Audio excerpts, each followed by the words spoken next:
So how did this guy become the accidental president?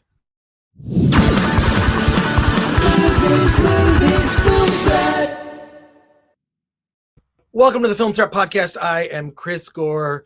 The 2016 presidential election is long behind us. And the 2020 presidential election is also behind us, but I feel we're still feeling the effects of both elections. And director James Fletcher, his documentary, The Accidental President, is an autopsy of everything about the 2016 election, including so many things you did not know. And it's such a worthwhile documentary. James is waiting to talk to us in just a moment. Before we do that, I want to tell you about Film Threat's annual event, Award This, where we recognize independent films that don't get love around award season. John Bailey is going to tell you all about it.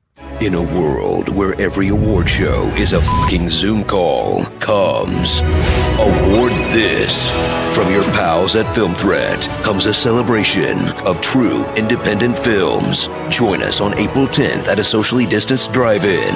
In fact, I'll be there as your announcer, wearing a hazmat suit and inside a giant Bacta tank. And prepare for a virtual award show unlike any other ever in the history of mankind, or awards kind. Award This 2021. It's happening, whether you like it or not. Drive-in live event on Saturday, April 10th. Virtual award show on Sunday, April 18th. Get tickets now at awardthis.com. I hope you join us, whether you come to the drive-in or actually join us on Sunday, April 18th for our virtual event where you can chat with everybody watching. It's going to be a lot of fun, and you'll discover a lot of worthwhile independent films. Now, let's talk to the director of The Accidental President. James Fletcher is here. He's in New York. It's earlier for me in the Los Angeles area, Pasadena specifically. James, thanks for talking to us on the Film Threat Podcast. Hey, Chris, thanks for having me. We met over Clubhouse, oddly enough. I recently signed up for Clubhouse. We were chatting in a room.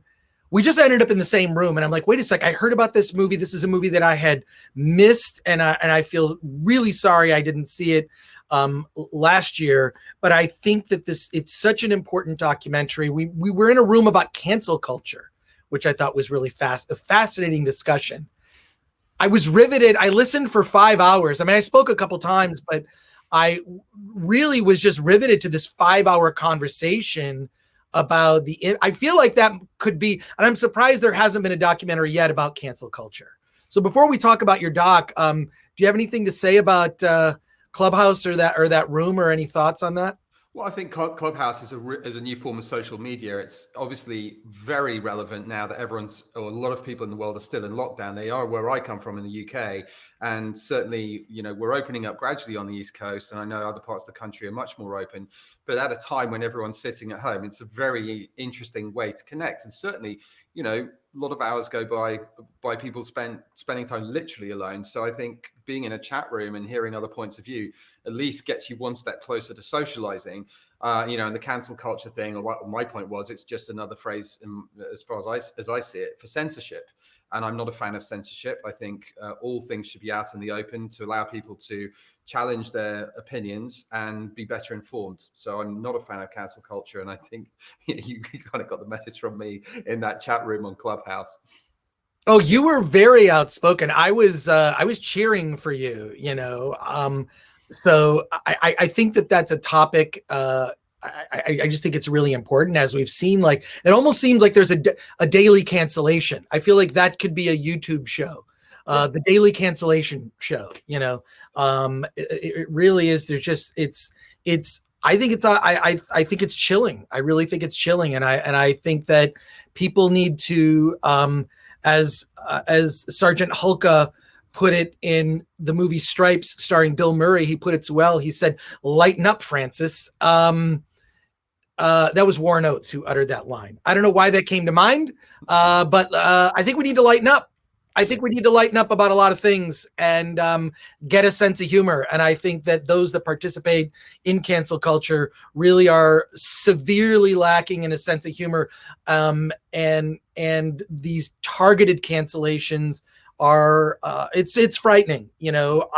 My politics tend to be very middle of the road. And if I describe, it's probably leaning more towards libertarian, because I see the extremes of both seem to be the only voices that are amplified. But segueing from that into your documentary, what I really love about your doc is I actually don't know where you stand politically. I don't know really whether you support Trump or Hillary. And my concern about the latest slew of documentaries I've seen is they're just come preloaded with an agenda. Yeah. Every time I see a political doc, I'm like, oh, this is pushing the left. Oh, this is pushing the right. And there are hardly any, and that's why I think that British documentarians tend to be the best when they tackle American topics, because they're one step removed. Can you tell me, like, what led you to want to really do this autopsy of the 2016 election, and you really, really document Hillary's missteps and the access that you had to people? I thought was incredible. So what led to the project, and then how did you keep the balance in the subject matter? Well, Chris, going back to where we started, I don't like films where people are telling me what to think or asking me to agree with what the filmmaker thinks. I just find that incredibly annoying. And I thought, this is such a divisive election. Clearly, there are very strong opinions on both sides.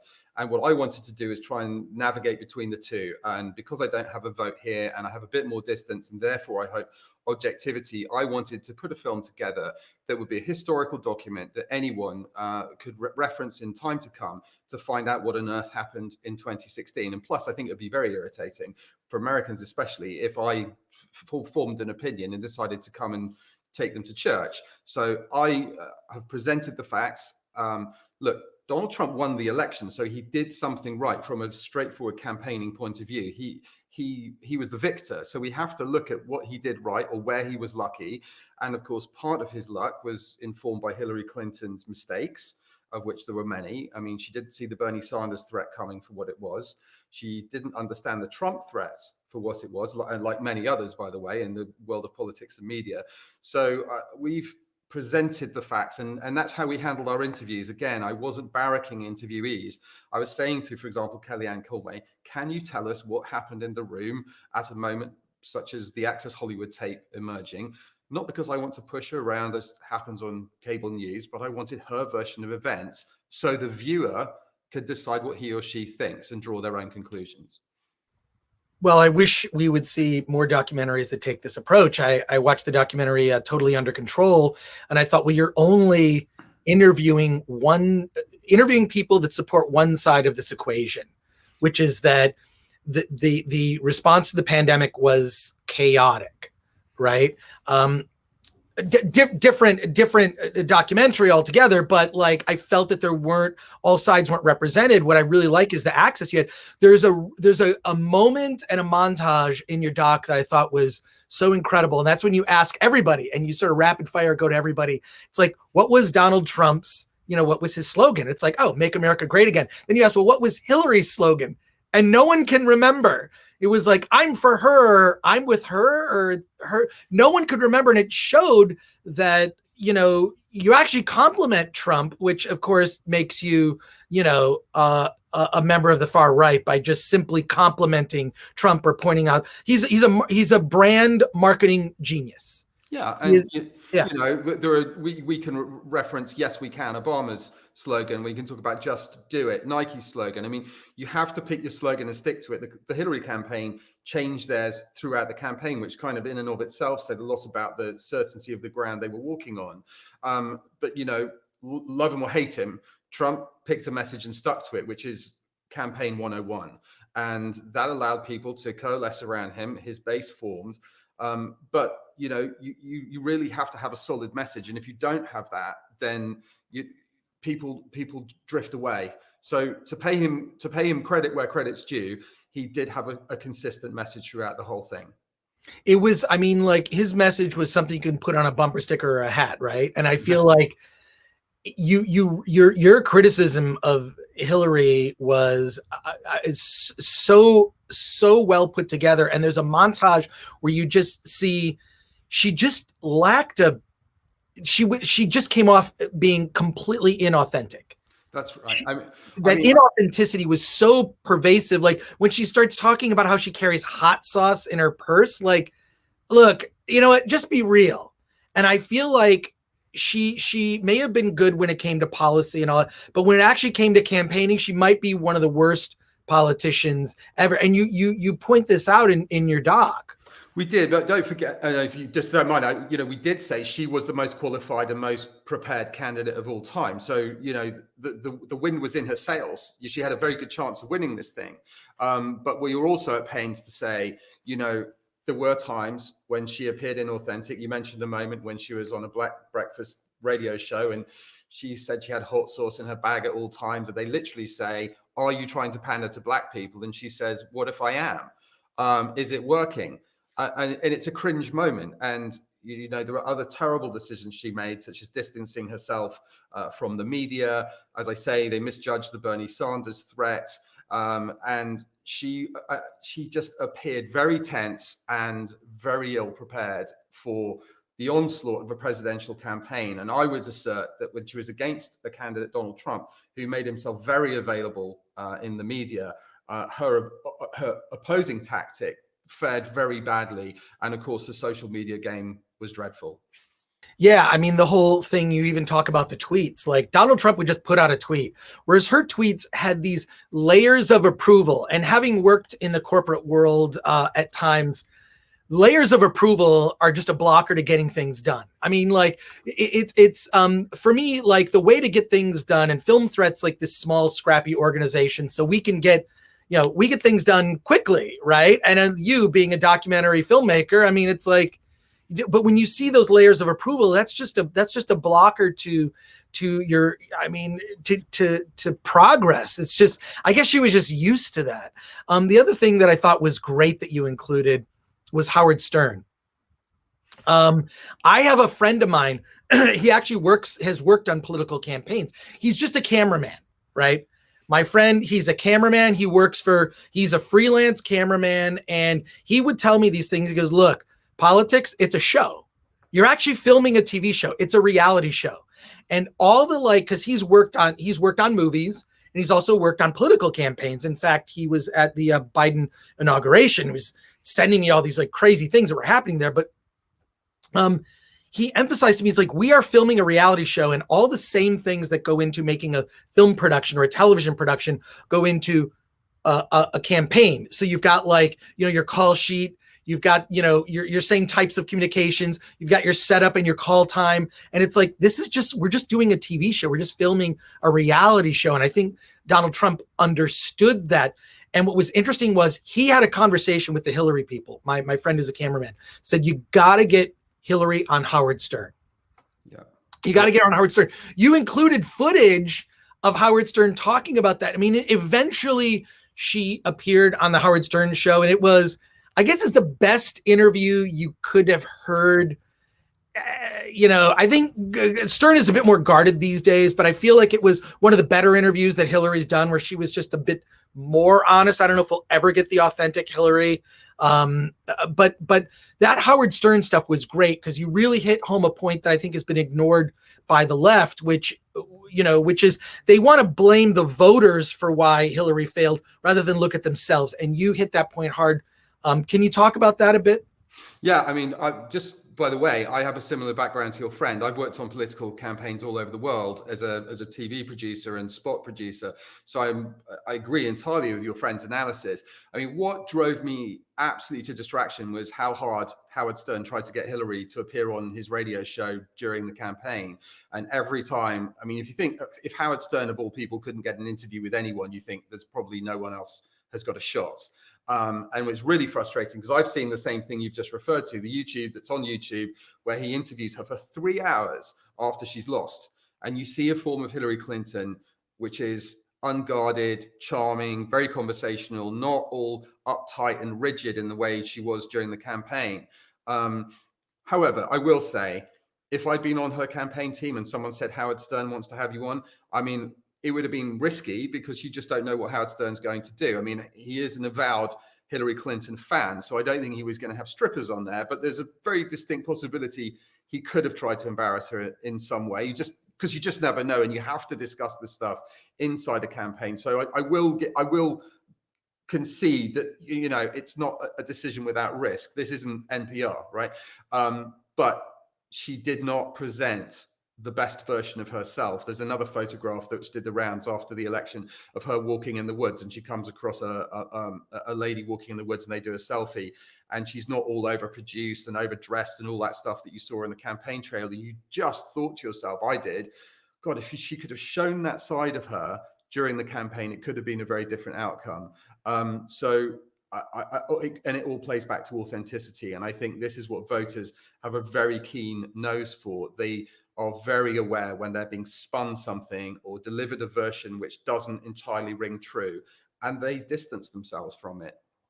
Yeah, I was fortunate enough years ago at the Sundance Film Festival to meet Al Gore when his documentary An Inconvenient Truth was premiered, and he looked at my badge and he said, "Hey, cuz." But then we had this whole conversation, and my thought to myself was, why weren't you like this when you ran? I mean, it was literally, he was like an unemotional, he might as well have been, you know, Mr. Spock from Star Trek, right? Like, he's just like, he was so, you know, like you mentioned the word overproduced. That to me is the biggest flaw. That's why I think YouTube is so popular in disseminating news now, is because people look at mainstream media and they look at people on YouTube and they see authenticity on YouTube, and they see even people question themselves. And that doesn't happen in the mainstream media, where things, you know, here's the narrative, here's the talking points, here's what you're supposed to say. Audiences see through that now. Audiences see through that BS, and you did this. Another great montage in your doc was when you show this this rapid fire of Trump appearing on anything. Like, he would just call up shows and say it's Donald Trump. There'd be no layers of approval, even in, like, you know, booking interviews for the Film Threat podcast. Sometimes I have to go through a few hoops and jump through, you know. Me, Chris. No. But, you know, I always prefer to work directly with the filmmakers. It's just Exactly. no bullshit. Like, who do you think you are? I mean, come on.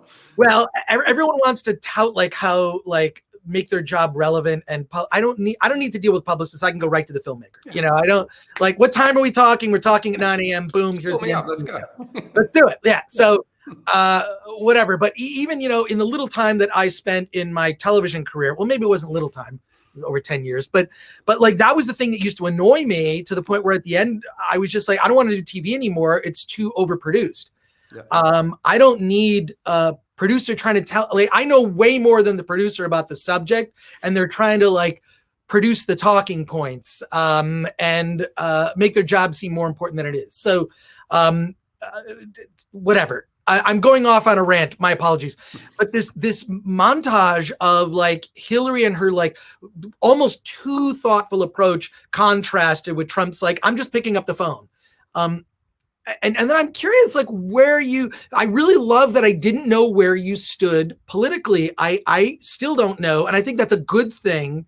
And I wish there was more of it, because almost every doc I saw leading up to the election was on one side or the other. Yeah. So how do you maintain that? And then tell me about, like, in your forensic analysis, I feel like you could have made this into a series. Truthfully, there's so many good things to mine. I mean, it's a 90-minute doc, but and it's so worthwhile seeing, especially now. The Accidental President, make sure to check it out on VOD, all platforms. But tell me about, like, how you maintain that approach, and then some of the things in your forensic analysis that you dug up that, you know, maybe you would have liked to have included. Well, what I did was I drew a line with left and right, literally a line like that, and I put the names of various commentators on it, and I tried to make sure that the distribution along that line was even. It's as simple as that. So we had Kellyanne Conway, we had Matt Schlapp, the CPAC chairman, We had Frank Luntz, the Republican pollster. We had a couple more of Republican commentators, Richard Miniter and Mary Catherine Ham, for example. And then obviously we had people on the more liberal side of the argument. And I felt it was really important that all people were heard on this, because as I say, if you want to say you're telling the story objectively, you have to include those opinions. And of course, compliments to Trump, which people won't want to understand. But if you go into the good old Sun Tzu stuff about knowing your enemy, you have to learn from the history. And this is a history lesson. A game show host became the most powerful person on the planet. That is a fact. I know he didn't win the popular vote, but he did win the Electoral College, and he won that election. There's lots to say on Trump's, gamesmanship, but that's what happened in 2016, and that's what we're looking at. And if anyone doesn't think that was a great outcome in 2016, they have lessons to learn. And my assertion is that wherever you come from politically, there is something for you in this film, because and thank you for noticing, we have been really fair and balanced to the best of our ability. Will you continue and perhaps do something on the 2020 election? Because I frankly would really like to see. I actually think that I think Biden barely squeaked out a victory. They're like, I almost think, and I think when you look at the electorate, they're going to vote for the side that is less crazy. And I see that this segues back into our cancel culture conversation that we're having on Clubhouse and how we met.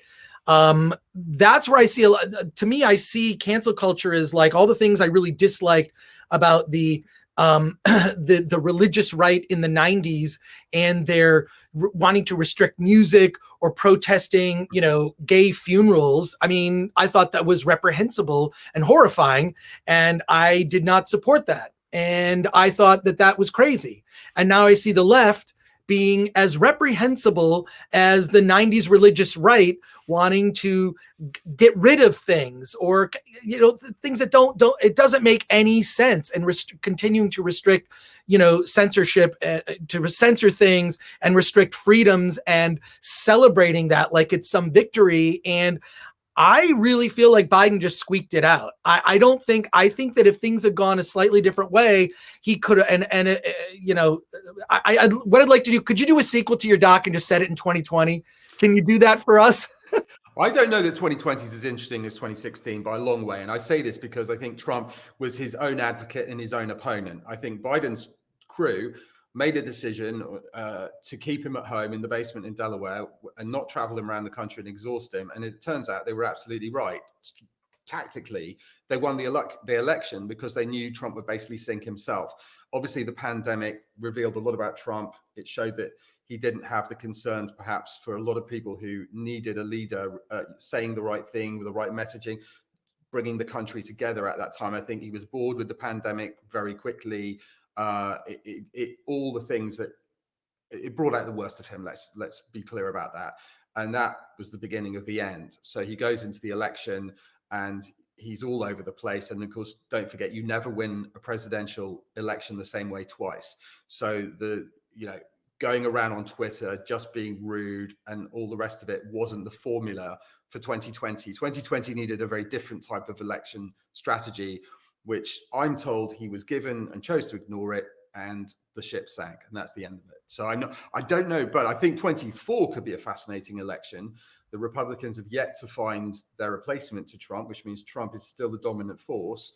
And if the Republicans do well in 2022 in the midterms, Trump obviously will try and take all the credit. If they sink, then he's probably done. So 2020 might not be the great next sequel, but 24 could be.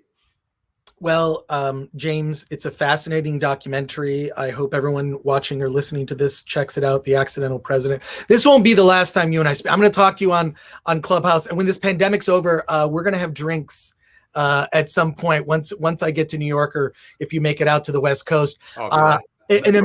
Amazing documentary. And I feel like the approach that you took needs to, I feel like your approach is actually not the popular approach. The approach that you took, being in the center, which is looked on by some as a betrayal. Fuck them. I think that's the best approach. Is I'm not going to tell you what to think. and I feel like most media, or the voices that are amplified, which is why I really love Clubhouse, because there is no nuance on Twitter. With 280 characters, there's no nuance. On Clubhouse, there is a sense of where you can have a 5-hour conversation about cancel culture, and people have wildly different views. And I like I say, I really enjoyed listening to all these perspectives, and was interesting was hearing people's minds change in that room. So I can't wait to talk to you again. Anything else I left out, James? The main message being check out your doc. Well, what I should say as well, because I know you've got people that are very into the film business and the business of making films here, would like to add, we mixed it in Dolby Atmos. We did the picture finish in Dolby Vision. So it's a beautiful looking thing. We have a film score, which was written by Dom Lewis, who formerly worked with Hans Zimmer. So we really brought our A game to the finish of this film. So as well as hopefully being a balanced piece, because I don't see it as my position to tell anyone what to think. The thing is there, it's on Apple TV in Atmos and Vision, and not in Atmos and Vision on Amazon and Google Play. Great. James, thank you for talking to us on the Film Threat Podcast. It's been an absolute pleasure. Thanks for having me, Chris.